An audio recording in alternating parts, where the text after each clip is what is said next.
যে হাত দিয়ে জাতির পিতার ওই ছবি নিয়ে তারা ভেঙেছে,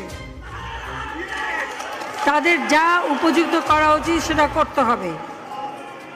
কারণ জাতির পিতার নাম মুছে ফেলার চেষ্টা করা হয়েছিল, তো তারিখ যেহেতু দূরের কথা, ওর বাপ তো চেষ্টা করেছিল এই নাম মুছতে, ওর বাপও চেষ্টা করেছে, মাও চেষ্টা করেছে। তারা কি পেয়েছে নাম মুছতে? পারে নাই।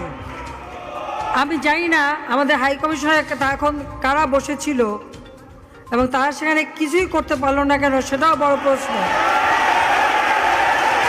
আর আমি আমার প্রবাসী যারা বাঙালি, না আমার প্রবাসী বাঙালিদেরও আমি বলবো যে যারা এই ঘটনাগুলি ঘটিয়েছে তারা চলাফেরা করে না, তাদের দেখেন না। যে হাত দিয়ে জাতির পিতার ওই ছবি নিয়ে তারা ভেঙেছে, তাদের যা উপযুক্ত করা উচিত সেটা করতে হবে।